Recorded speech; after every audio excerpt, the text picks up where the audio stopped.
외소. 예, 한번 볼까요? 하나님은 죄인을 부르신다. 전도의 말씀으로 복음을 알리고 사죄와 구원을 약속하면서 회개신앙을 촉구하신다. 이것이 외소다.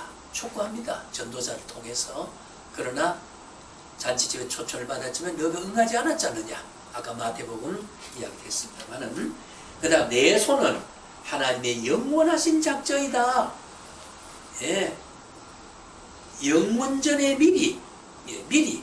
그래서 우리가 확인을 해보시면 미리. 자, 그 밑에서 세 번째 오른쪽에 영원전에 계획하시고, 두 번째는 또 미리 명령하시고, 62페이지 밑에 두 번째 줄, 세 번째는 미리 정하시고, 네 번째는 미리 결정하심에서 이루어진 하나님의 신비한 연합. 네. 미스티컬 유니온. 신비한 연합의 계속되어 간다. 이것이 말은 간단하지만 굉장히 이론에서 짜여는 묶여진 응축된 표현이 바로 결과적으로 하나님과 신비한 연합이다. 너와 나는 뗄래야 뗄 수 없는 그게 우리가 원래의 하나님의 속성대로 우리가 회복해서 연합에 들어가는 것이다. 그래서 그 연합을 말할 때 성경은 내가 너희 안에, 내가 너희 안에, 너가 내 안에 하는 공간성으로 표현했습니다만 이건 영적인 연합을, 신비적 결합을 의미하는 거지요. 하나님과 우리와의 신비적 묶여있는 모습. 이것이 결과적으로는 소명에 대한 결론이라고 생각할 수가 있습니다. 자, 그럼 우리가 한번 포인을 한번 해보겠습니다. 우리가, 자, 어떻습니까? 우리가 소명의 증거가 남의 때 나는 이러이러해서 소명의 증거를 가장 우리 실천신학적으로 나는 이렇기 때문에 유효소명이다. 난 소명받았다.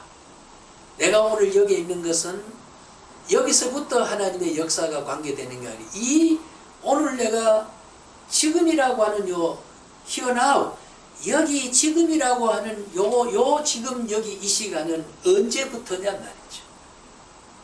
요것이 언제부터 가장 제한돼 우리가 결국은 오늘은 어제 미래였고 오늘은 내일의 과거가 되는 거죠. 그런 시간의 시제를 가지고 있지만은 그러나 영원과 있다는 것은 하나님의 영원전에서 영원전에 있었던 것을 내가 태어나면서부터 내게 실정적으로 나타난 것이 소명을 통해서 영원전에 신비하게 작정하고 예정된 걸 부름을 통해서 영원전에 그것이 내가 확인되어진 증거로 나타난 것이 소명이란 말이에요. 예. 이 증거는 어떤 증거냐?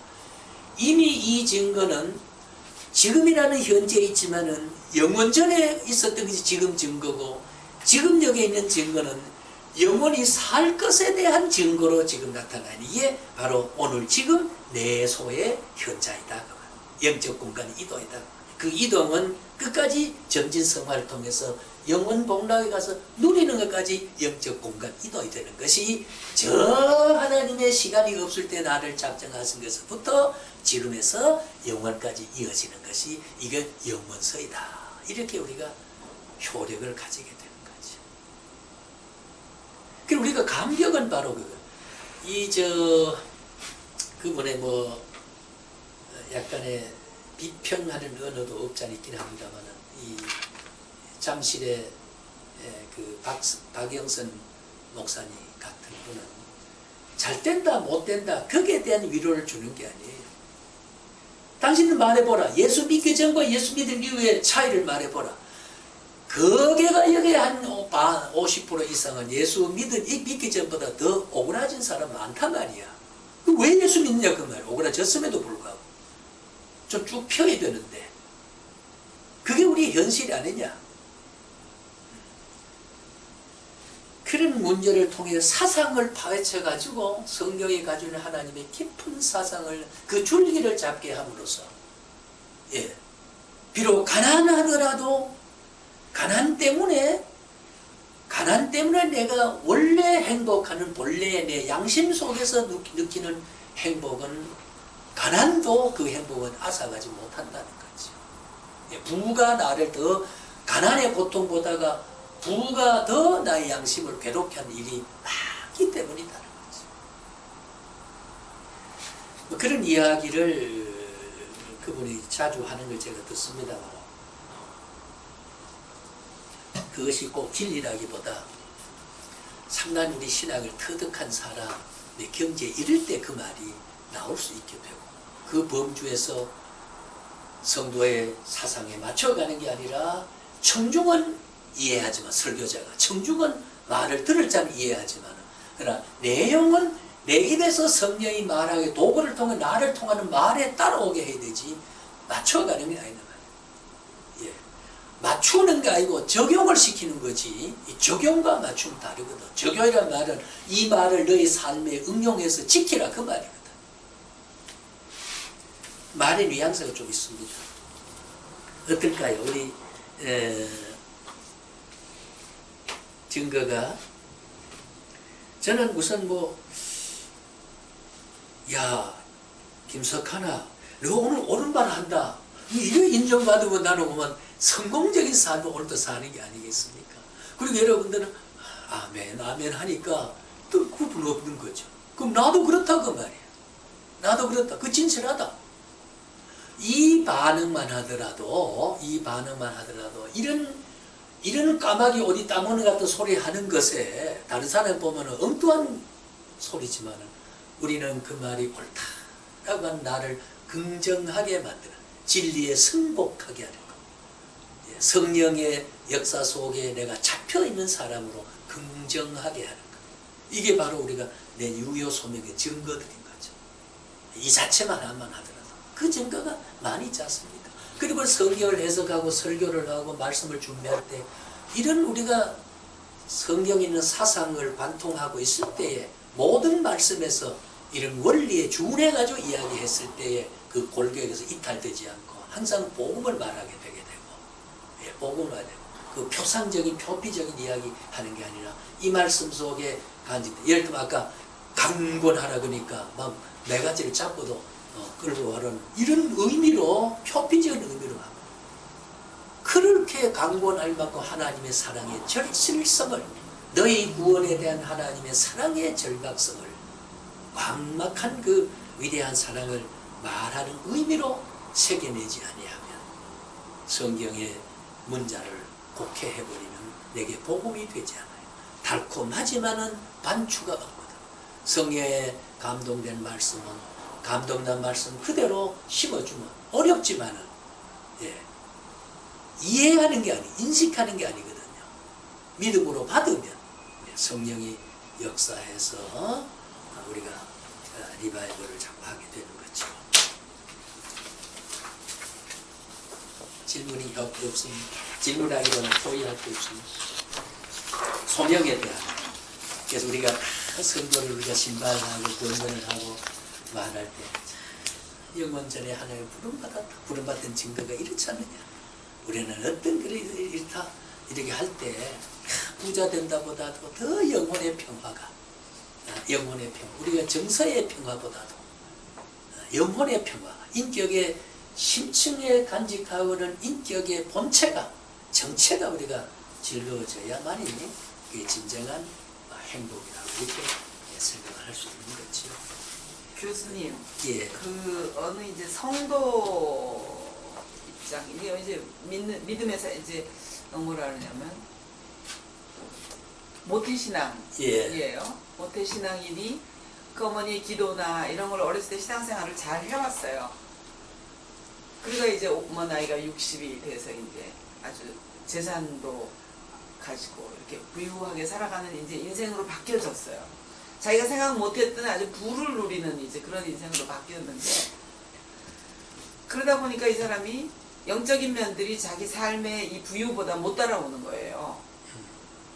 예전에 이제 신앙생활로 그렇게 커오다가 너무나 이제 외적인 많은 재산이나 이런 것들로 자기가 풍성하게 살고 영적인 것에는 시간을 투자한다든지 이런 것에 이제 부족한 거예요. 그러다 보니까 이 사람이 이제 이렇게 무게중심이 세상적인 걸로 이제 제가 보는 관점에서는 조금 무게중심이 옮겨졌어요. 그러더니 이 사람이 목사도 이제 우습게 보이는 거예요. 교회 생활도 우습게 보이는 거야. 돈으로 다 할 수 있으니까. 그렇게 하다가 자기 성에 별로 안 차서 교회도 또 한 주, 두 주 안 나가. 그러다 보니까 겨우 하는 게 이제 뭐 CTS나 틀어놓고 뭐 어느 목사 설교를 들었네. 어느 목사 뭐 설교는 서너 편씩 듣지 주일날. 그러면서 자기 상태가 어떠냐는가. 교회를 그래도 안 가도 되느냐. 어떤 사람 얘기는 또 비슷한 사람끼리는 아유 요새 뭐 방송 좋은데 방송에서 하면 되지 뭐 교회가 뭐 그렇게. 그래서 제가 어떻게 대답을 했냐면 이제 그런 사람을 내적 소명과 외적 소명 상태에서 저러다 이제 신앙이 또 서서히 참 구분하기가.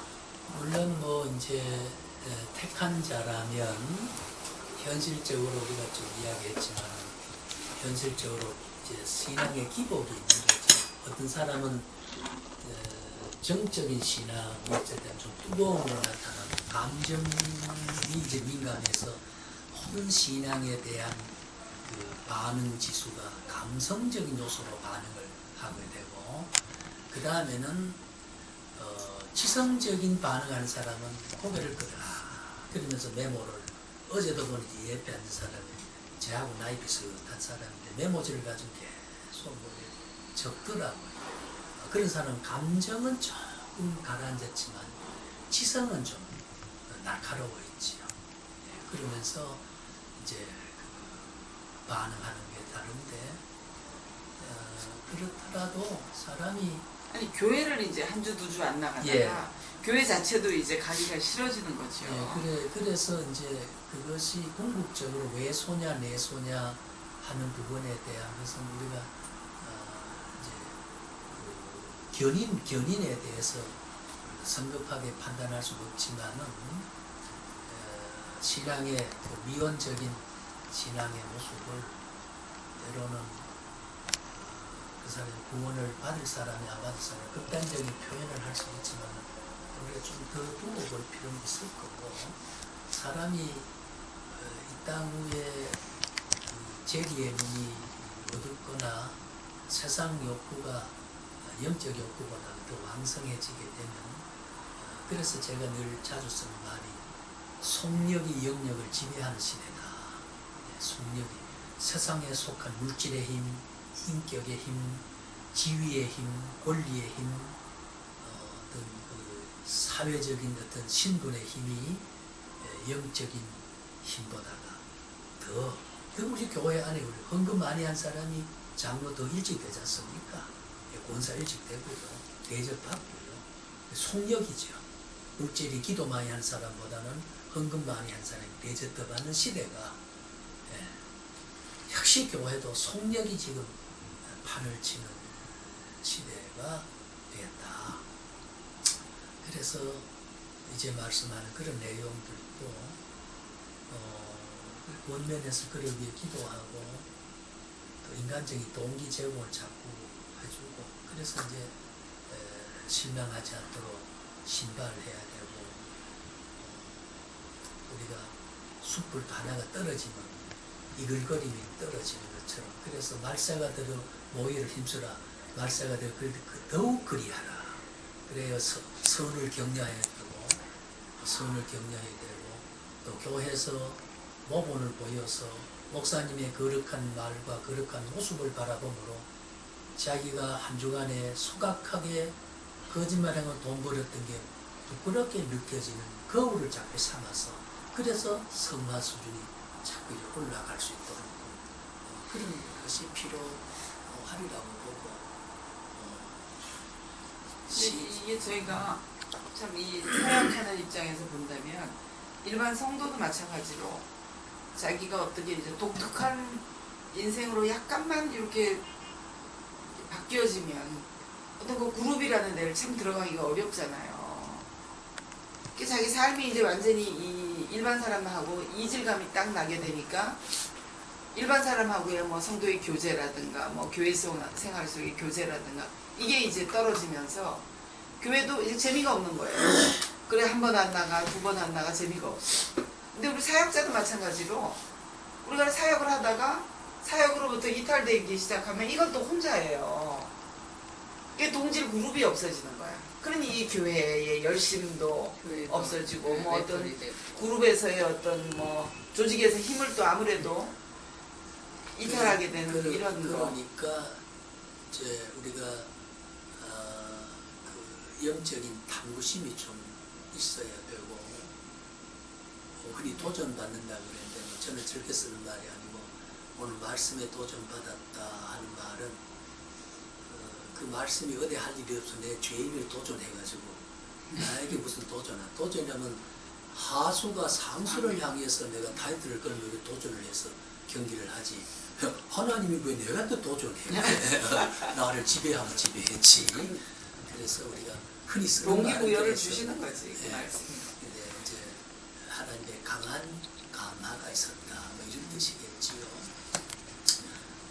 근데 우리가 그게 지도자는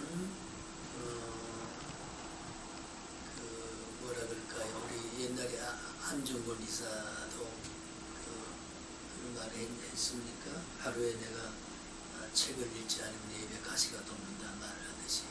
그래서 우리는 우리 선교회가 이 일주일 가운데 공식적인 행사를 내부적 행사를 이 회원 관리 외에도 우리가 반드시 기도하고 성경 연구하고 그 다음에 하나님 예배하고 이런 어떤 내적인 이 프로그램이 우리를 경성하게 하고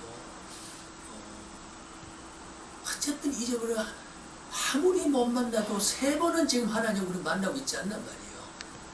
아무리 못 만나도 3번은 만난다. 즉 이것이 우리에게 가라앉은 영성을 좀 격발시켜준다. 그런 생각을 하고 또 우리가 격발이 돼야 참 복음을 받지 않는 민족에 대한 어떤 경우라도 그들을 복음을 받을 수 있는 생각을 이 의식이 작동되어 있어야 된다.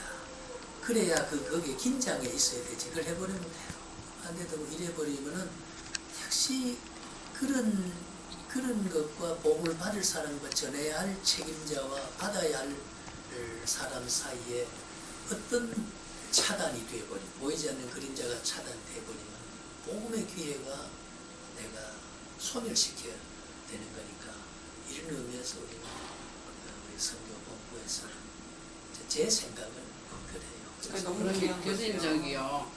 그 아까 신전사님이 얘기하신 그 부분이 제가 이제 사역 현장에서 있었던 전도사로서 한국 교회가 너무 지금 교회들이 다 중형 교회 있어요. 거대한 교회들이 많잖아요.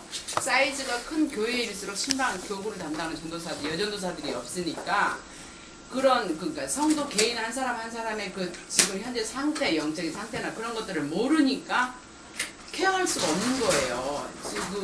그 예로 제가 다니는 우리 남편 다니는 교회 뭐 저도 등록이 돼서 거기 교인이라고 볼 수 있는데 그 11조나 그러니까 주보장에 제 이름이 빠졌었거든요.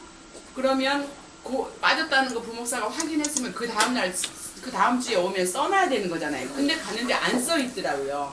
저는 전도사니까 또 저는 뭐 안 써 있어도 뭐 그거 시험 들거나 그런 건 없는데 성도 입장에서 볼 때는 그게 내가 분명히 이 교인인데 안 써져 있을 때에 그 성도 입장에서 사실은 어찌 보면 넘어질 수 있는 그런 거가 되기도 하고 또 큰 교회 신전사님이 그 얘기하신 그분은 어느 교회를 섬겼는지 모르지만 큰 교회 그냥 편하게 신앙생활을 하기 위해서 큰 교회 갔었을 때에 사역자들하고 어떤 그런 관계 형성이 안 돼 있었을 때는 그 사람들한테 상담하기도 그렇고 자기 신앙 상태도 보여지지 않으니까 나온지 안 나온지도 모르고 그래서 전 지구촌 교회다 뭐 우리 지금 가나안 교회다 이런 교회에 이렇게 우리 남편 섬기는 거 보고 전화 통이 안 와요.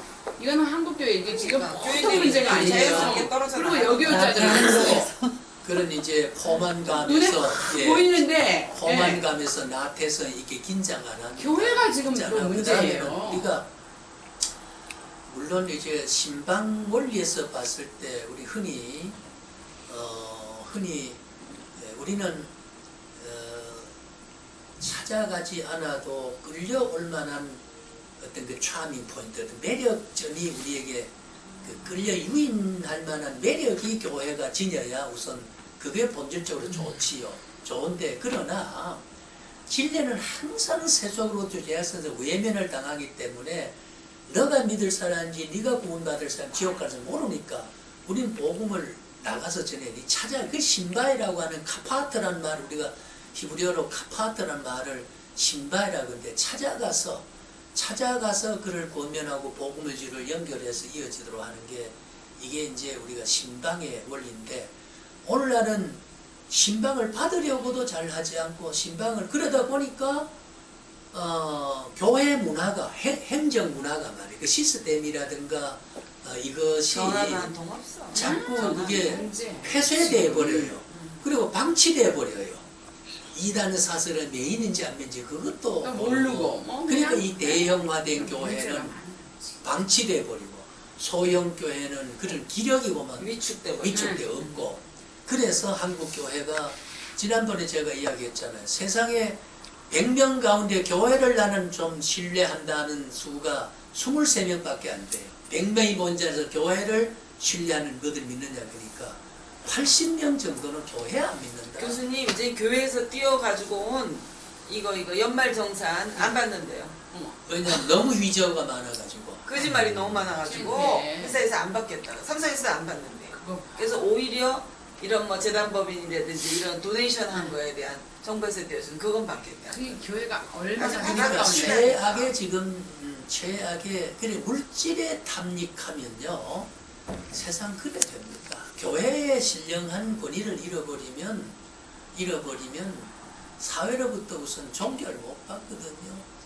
지금 뭐 옛날에는 한경기 목사가 있을 때는 24일 저녁에 비춰주는 성탄 때 중계를 했을 때 말이죠. 제가 기억하기로는 영락교회를 쫙 비춰주고 그 다음에 이제 그 김수환 추경에 있던 천주교를 비춰주고 이렇게 했는데 요즘은 정진경 그 추경인데 전부 그건 다 성당권만, 집례하는 거 다 네, 보여주고 성당권만 다른 데는 자료 화면으로 어. 슬쩍 보여요. 개신교는요 보여주도 안 해요.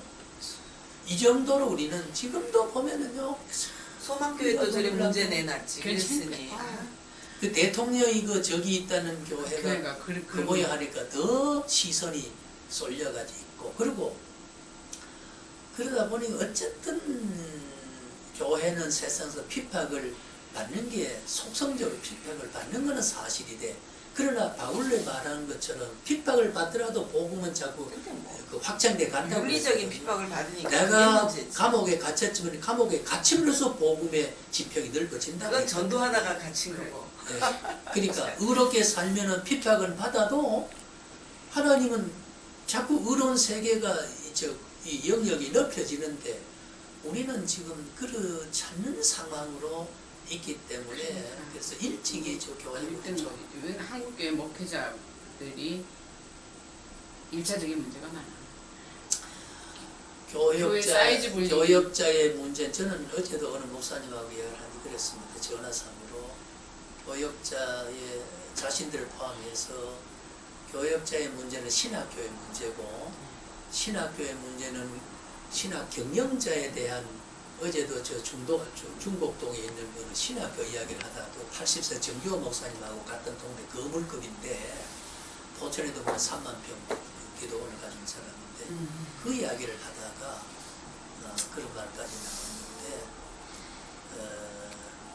그 신학교 정신이 없다는 겁니다. 지금 이 신학은 어떤 교역자를 만들어서 어떤 사람이 되게 만들어간다는 그 무슨 그 설립 이념이 뚜렷해야 되고 그 이념에 맞아서 강의와 커리큘럼을 구성할 때는 교수를 그래 구성해야 되고 교수는 심지어는 이 커리큘럼에 대한 반성을 해. 행정에 뭐 능력이 있었나 근데 이걸 자꾸 교수회 때 뭐 나도 그 뭐 수십 년 있으면서 그런 거 해봤지만은 이 교육과 과정을 얼마나 착실하게 했고 그리고 또 여기 나간 사람이 통계부가 있어야 됩니다. 그래서 신학교는 자기가 교단과 관계해서 어느 정도 이 목회를 하고 있느냐 그걸 전도사, 목사 어느 교회별로 다 통계내서 그걸 우리가 정신적으로라도 조정을 해가면서 거기에 대응을 하고 수정을 하고 이렇게 해 나가야 되는데 참 그게 안 돼요. 보면은 우리 학생들도 보면은 자기 담은 한 달에 몇십만서 받는 담임 목사의 목회 방법과 스타일은 따라가지만은 교수가 말한 거는 들을 때는 그저 학점 때문에 들었지만은 그대로 실천한 사람은 거의 없어요. 참 묘하게도 그렇습니다. 그 일종의 영적인 영외적인 힘이 그들의 행위를 그렇게 지배하고 있다는 겁니다. 그러니까 교역자가 잘못된 것은 신학의 교육이 잘못되고 이 교과 과정 전부 변경해야 됩니다. 변경해야 돼요. 제가 대학원에 거기 있으면서 제가 그 교과 과정 재편성 위원장이 돼가지고 그때 그 최갑종 교수하고 유호준 교수하고 대립이 되고 예배학을 이거는 선택감 넣어야 된다고 최갑종 목사. 그래서 내가 전화를 중단하고 그럼 총신대 장신대 전화